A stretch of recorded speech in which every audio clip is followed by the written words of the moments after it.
नमस्कार, मैं हूं आलोक कुमार। आज बिहार को डिकोड करते हैं। अद्भुत प्रयोग स्थली। राजनीति का मामला हो, आध्यात्म का मामला हो, धर्म का मामला हो, बिहार खुद को हमेशा के लिए पेश करता रहता है कि मेरे ऊपर आइए, प्रयोग कर जाइए। और इस प्रयोगशाला से निकली बातें देश भर में फैलती हैं, दुनिया भर में फैलती हैं।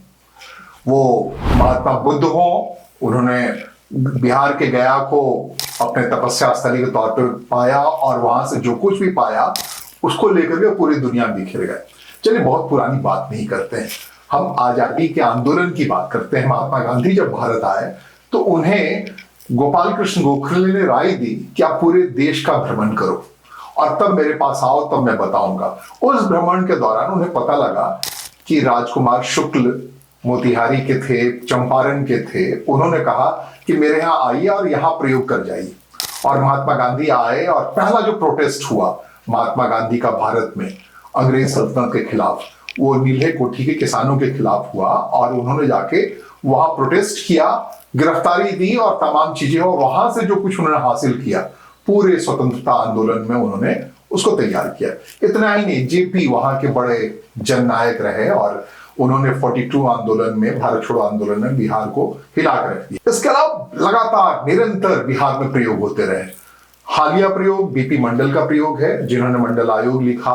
उन्होंने बताया कि भारत में जातियों को लेकर के एक आरक्षण का सिलसिला जरूरी है और उन्होंने एक रिपोर्ट पेश की और उस रिपोर्ट को कांग्रेस कार्यकाल में दबाए रखा गया और एक शोर उठा।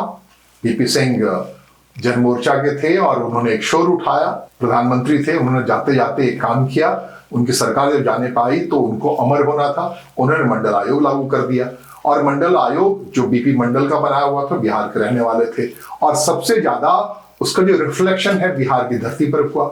और बिहार की धरती पर ऐसा हुआ कि पिछले 35 साल से बिहार में उसी मंडलवादी ताकतों की, जो कि इस पे ऑपरेशन किया, पहले लालू प्रसाद यादव ने किया। उन्होंने तमाम पिछड़ों को लेकर के ये साबित किया कि बिहार में कि ये जो बाद में इनके बाद काशीराम का वो दौर आया, ये काशीराम बाहर कहते रहे, बिहार नहीं आए, वो कहते रहे कि भाई ये मान लो ये बात कि एक बहुत बड़ी आबादी जो भारत की है वो विकास से अछूती है और जो विकसित आबादी है अगर जाति के खांचे में बांटे तो सिर्फ 15% लोग हैं और उनके जरिए विकास का काम चल रहा है और 85% लोग बिल्कुल पिछड़ गए हैं या छूट गए हैं, उनकी सत्ता में भागीदारी नहीं हो पा रही। काशीराम पंजाब से बात कहते हुए आए थे और आकर के उत्तर प्रदेश में उन्होंने उसे इंप्लीमेंट किया। लेकिन उससे पहले बिहार में जो चरमराहट थी, कर्पूरी ठाकुर के समय भी हुआ था कुछ आंदोलन, जो इमरजेंसी खिलाफ था उस समय भी निकल के आई थी। कांग्रेस अपने हिसाब से सारे काम कर रही थी और प्रयोग कर रही थी जब देश आकार लिया। और उन सब के बीच कई दफा ऐसा हुआ, जैसे कि छात्र आंदोलन की बात है कि छात्र को आंदोलन में कैसे आंदोलित किया जाना चाहिए। तो जेपी की याद है, इमरजेंसी खिलाफ उन्होंने पहला बिगुल फूका, छात्रों को जमा किया, संघर्ष वाहिनी बनी और उसका रिफ्लेक्शन गुजरात में जाके हुआ। तो चीजें निकलती हैं, प्रयोग होता है बिहार में और वहां से फिर सत्ता हिली और इंदिरा गांधी की सरकार भी। फिर इसी ढंग से शेप हुआ कैसे पॉलिटिक्स चलेगा भारत का, कैसे जो काशीराम के फार्मूले के बाद जो बिहार से इतर हो रहा था उसको कैसे इंप्लीमेंट किया जाएगा। तो लालू प्रसाद यादव ने उसे अपने हिसाब से किया। लालू प्रसाद यादव से जब उगने लगे लोग तो उसे नए तरीके से नीतीश कुमार ने उनसे निकल करके किया, अलग रह के किया। उन्होंने पिछड़ों में भी अति पिछड़े का एक विभाजन किया, उसको इंप्लीमेंट किया, जड़ तक जाने की कोशिश की। मुसहर जाति है जो सिर्फ चूहों को मार के जीविकोपार्जन करती है, उनको लिया, या तमाम ऐसे रिफ्लेक्शन लिए कि छूटते जा रहे हैं लोग, उनको सत्ता में लाना है। तो ये प्रयोग स्थली है बिहार और प्रयोग के लिए हमेशा बिहार तैयार रहता है। लोग आते हैं, प्रयोग कर जाते हैं। चाणक्य के बारे में कहते हैं कि घनानंद के शासन से जब भारत बहुत दुखी हो गया था, मगध साम्राज्य से घनानंद को हटाना बहुत जरूरी हो गया था, तो चाणक्य तक्षशिला से सीख के आए और बिहार में उन्होंने मगध के लड़के चंद्रगुप्त को देखा और उसको तैयार किया और फिर मौर्य साम्राज्य हो। तो सारे इतिहास में अलग अलग इंटरवेंशन में महात्मा बुद्ध हो, महात्मा गांधी हो, चाणक्य हो, या फिर लगातार निरंतरता के साथ बिहार खुद को पेश करता रहता है। यहाँ की आबादी खुद को पेश करती रहती है, आओ मेरे ऊपर प्रयोग कर जाओ। ये बड़ी बात है, मतलब बड़े दिल की बात है। तो अभी जो नया नवाचार जो देखने को मिल रहा है बिहार की धरती पे, वो एक प्रयोग है, पीके का प्रयोग है, प्रशांत किशोर का प्रयोग है, जो महात्मा गांधी के आश्रम के तर्ज पर, साबरमती आश्रम के तर्ज पर, बिहार में कांग्रेस का जो मुख्यालय है सदाकत आश्रम के तर्ज पर एक सत्याग्रह आश्रम बना चुके हैं और गंगा के उसी बेल्ट में बना चुके हैं जिसको लोग कहते हैं मैरिन ड्राइव। और वहां उन्होंने कैसे वो जगह लिया और वहां कैसे उन्हें तंबुआ गाड़ी और वहां आने वाले हर बच्चे को ट्रेन कर रहे हैं, 5,000 रुपए उनको अलग अलग तरीके की ट्रेनिंग दी जा रही है। कुछ अलग अलग 5 दिनों की ट्रेनिंग है, 7 दिनों की ट्रेनिंग है और उन युवाओं को बिल्कुल दाखिला लिया जा रहा है, उनके हाथ में मोबाइल पकड़ाया जा रहा है और उस मिशनरी अंदाज में बताया जा रहा है कि ये तुम्हारे लिए आजीविका का आधार है। और उनका दावा है कि इस जरिए, इस मोबाइल के जरिए कम से कम जो उनके वर्कर होंगे अपने 5 से 10,000 रुपए महीने का इंतजाम कर लेंगे और उन ट्रेनिंग के बाद उन्हें अलग से पैसा भी दिया जा रहा है, तकरीबन 5,000 के आसपास दिया जा रहा है। तो अद्भुत प्रयोग है। इतना पैसा कहां से आ रहा है, कैसे आ रहा है, क्यों आ रहा है, बिहार में इस प्रयोग के लिए लोग इतने उत्सुक क्यों हैं, ये जानना बहुत जरूरी है। सिर्फ प्रशांत किशोर नहीं, प्रशांत किशोर से पहले पिछले 2020 में एक यूं ही लंदन से चली आई थी और उनका नाम था प्रिया पुष्पम और उनके बारे में भी लोग पता लगाते रहे बहुत दिनों तक। तो पता लगा कि वो दरभंगा की हैं और MLC जेडीयू के थे, चौधरी साहब उनकी बिटिया थी और वो आई, प्रयोग कर गई, काफी उन्होंने खर्च किया, अलग अलग रिदम बनाने की कोशिश की। उस प्रिया पुष्पम की खासियत रही कि उसके चेहरे पर हमेशा एक नकाब नुमा काला लगा रहा और वीरिंग था, लेकिन वो हमेशा उस नौजवान लड़की की दावेदारी थी कि वो वुमेन एम्पावरमेंट के लिए आई है और बिहार में बदल देगी। तो इसके अलावा कई IAS अफसर, लगातार IPS अफसर बात कर रहे हैं कि मैं नौकरी छोड़ दूंगा और चलाऊंगा इस प्रयोग में एक प्रयोग। और सिर्फ यही नहीं है कि मैं महात्मा गांधी और इसकी बात नहीं कह रहा हूं, अलग अलग खेमों में, अलग अलग हिस्सों में लोग आते हैं बिहार में और बिहार को एक प्रयोग स्थली के तौर पर डेवलप करते हैं और उसका रिफ्लेक्शन नेशनल पॉलिटिक्स में देखने को मिलता है। और इसके अलावा और भी बहुत सारे लोग हैं, जैसे अनिल अग्रवाल की बात करें कि जो वेदांता के मालिक हैं और दुनिया में सबसे बड़े स्टील के कारोबारी हैं, बिहार से निकल के आए। तो कई लोग आते हैं और एक अच्छा कंटेंट लेते हैं बिहार में और खासकर बिहार के ही रहने वाले लोग हैं। और वहां बिहार मतलब होता है टहल के आगे बढ़ जाना। इतिहास में बौद्ध बिहार आया था कि जो बौद्ध भिक्षुओं के ठहरने के लिए अलग अलग जगह थी और बौद्ध भिक्षुओं में था कि घर छोड़ो आप चलो आगे बढ़ो। कपिल वस्तु से गया है, गया से सारनाथ है, सारनाथ से बढ़ते हुए अपने चले गए अपने जीवन काल में। महात्मा बुद्ध कितनी लंबी दूरी तय की किसी को पता नहीं। इसी ढंग से एक बिहार पर ही थे महात्मा गांधी, जिन्होंने गोपाल कृष्ण गोखले ने कहा था कि भैया एक बार बिहार कराओ भारत का, टहल के आ जाओ। उन्होंने ट्रेन के एक जनरल कंपार्टमेंट में सीखा था। इसी ढंग से लगातार राहुल गांधी बिहार पर निकले थे, पद यात्रा पर निकले थे और सबसे लंबे पद यात्रा का रिकॉर्ड बनाने की कोशिश की थी। जब प्रधानमंत्री बनने से पहले चंद्रशेखर ने एक भारत यात्रा की थी, बनने के बाद उन्होंने उसका अपने हिसाब से किया। तो एक यात्रा जारी रहता है, एक विहार यात्रा कह सकते हैं, पक्षी विहार कहते हैं, पक्षियां जहां टहल कर आया करती हैं। तो बिहार का एक आशय ये भी है, बिहार के लोग उठ करके मॉरिशस चले गए, दुनिया में जहां कहीं हुआ उसे जाकर आबाद किया, सुरीनाम चले गए, त्रिनाद चले गए, फिजी चले गए और जाते ही रहे और यहां से जाके वहां बिखेरा। तो कुल मिलाकर के कंटेंट बिहार देता है आपको और उस कंटेंट को आप लेकर टहल लीजिए। बहुत महत्वपूर्ण है सिख धर्म में, जो आधुनिकतम धर्म कहा जाता है, उसमें जो नवाचार है खालसा पंथ के नाम पे जिन्होंने किया, वो दशम गुरु ने किया। गुरु गोविंद सिंह बिहार के पैदाइश है, पटना साहिब के पैदाइश है और उन्होंने उस नवाचार को, जिसमें कि आप सिखिज्म के मॉडर्न रूप को देखते हैं, जिसमें 5 है, कड़ा है, कुंडल है, कवच है, केश है, 5 चीजें धारण कर रखे हैं, वो उनका ही दिया हुआ है। उनके नियम है, सब कुछ है, एक कैसे एक वीर के तरीके से व्यवहार करें, वो सब कुछ इसी बिहार से पैदा हुए गुरु गोविंद सिंह का दिया हुआ है। तो अब चारों तरफ आप देखेंगे और उस बिहार में इस नवाचार के दौर में चुनाव है और हर चुनाव के वक्त ऐसे नवाचार करने वाले लोग आ जाते हैं। और लेकिन हालांकि आप ये नहीं कह सकते प्रशांत किशोर के बारे में खास करके कि वो अभी आए हैं, बल्कि 2 साल पहले उन्होंने कह दिया था कि मैं 10 साल तक बिहार में रहूंगा।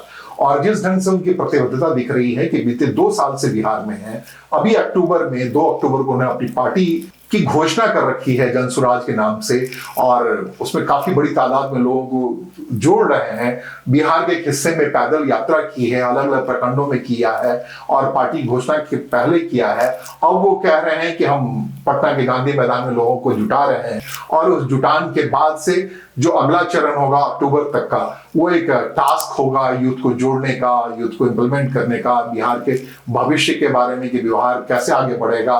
तो इस बार ऐसा लग रहा है कि ठहर करके काम करने की कोशिश हो रही है। जो काम बीते 35 साल से लगभग सामाजिक न्याय के नाम पर रुका पड़ा था, जिसमें बात हो रही थी कभी पिछड़ों को अधिकारबद्ध करने की बात हो रही थी, उसके बाद पिछड़ों में पिछड़ेतम को अधिकारबद्ध करने की बात हो रही थी, और अपने पूरे बिहारी स्टाइल से हो रही थी। आप ये नहीं कह सकते कि कोई नागपुर में बना, किसी चैम्बर में बना कोई प्रयोग है और यहाँ आके इंप्लीमेंट हो रहा है। बिहार खुद अपना प्रयोग करके अपने यहाँ इंप्लीमेंट कर रहा है। और इसका कहीं ना कहीं, जैसे मान लीजिए कि आप थोड़ी देर के लिए, जैसे नीतीश कुमार ने यूपीए में रहते हुए या जो महागठबंधन में रहते हुए बिहार में जातिगत जनगणना की, और उसके जो रिफ्लेक्शन है उसको लेकर के तेलंगाना में सरकार ने, कांग्रेस सरकार ने अपने यहाँ करा ली। और जब हम कांग्रेस की बात कर रहे हैं तो इस नवाचार में एक दबाव था। राहुल गांधी अभी जो 8 और 9 तारीख को कांग्रेस पार्टी का, कल भारतीय कांग्रेस पार्टी का 85वां राष्ट्रीय महाधिवेशन हो रहा है अहमदाबाद में, तब वो उससे पहले बिहार होके टहल के गए हैं और 7 तारीख को बिहार में थे। और बिहार में उन्होंने ये बात जाहिर तौर पर कही कि रिप्रेजेंटेशन जो है वो जाति का, अगर लोकतंत्र में आप हैं तो जिसकी जितनी आबादी उतनी भागीदारी तय होनी चाहिए रिप्रेजेंटेटिव तौर पे। अब तक ये हुआ है कि कोई रिप्रेजेंटेटिव किसी बड़े जाति से आता है या जो भी बड़े तबके से आता है और वो सबका रिप्रेजेंटेटिव हो जाता है। लेकिन बिहार में लगातार बीते 35 साल से ये साबित करने की कोशिश की जा रही है कि भैया रिप्रेजेंटेशन के मामले में आरक्षण नुमा चीजें होनी चाहिए। और अब ये खांचा है या अच्छा है बुरा है जो भी है, लेकिन इससे एक बात तो सत्य है कि जो सबसे पिछड़ गया है, जो अंत्योदय की बात जिसकी बात कहते हैं दीनदयाल उपाध्याय की विचारधारा वाले लोग, जिसकी बात कहते हैं नागपुर के संधान में आरएसएस के लोग, कि भाई अंत्योदय की बात होनी चाहिए। अंत्योदय का तरीका अपना अपना है।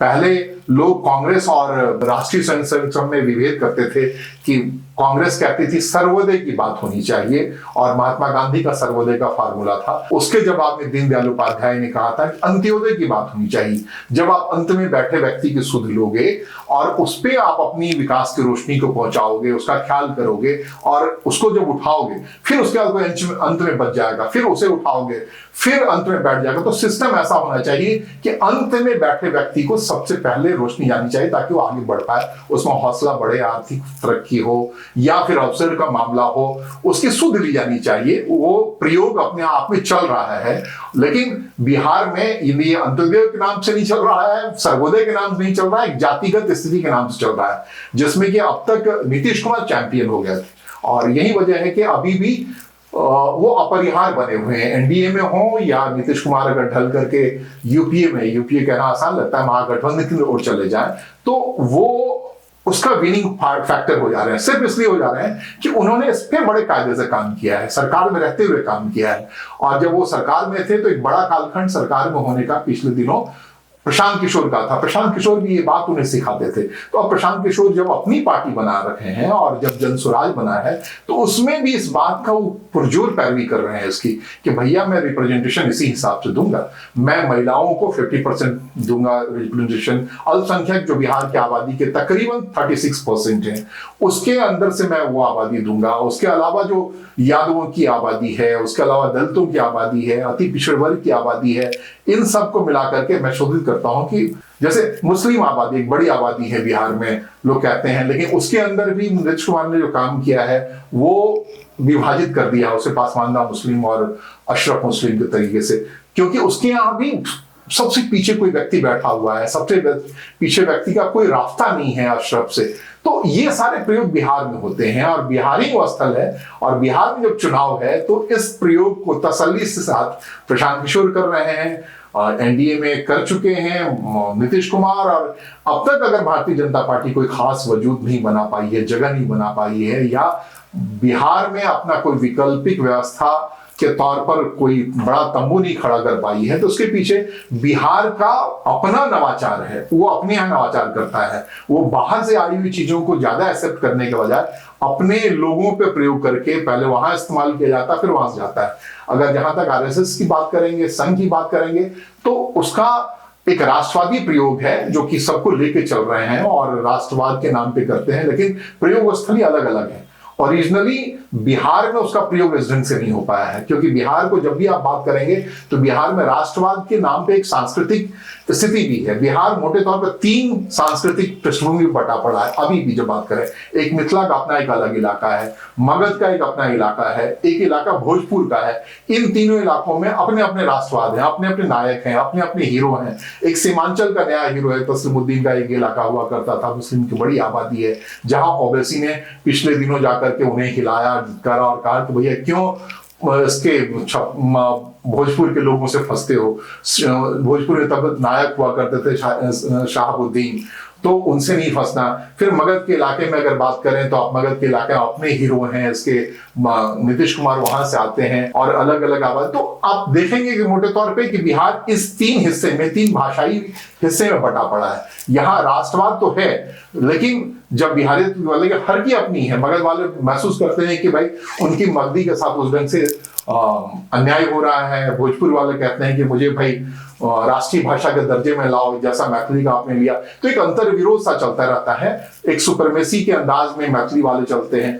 जहां तक चुनौतियों की बात है तो बिहार हमेशा अंदर से ही एक दूसरे को चुनौती दिया रहता है। और जातिगत खांचे की बात तो पूछिए ही मत, विकृति कुछ ज्यादा ही है बिहार में।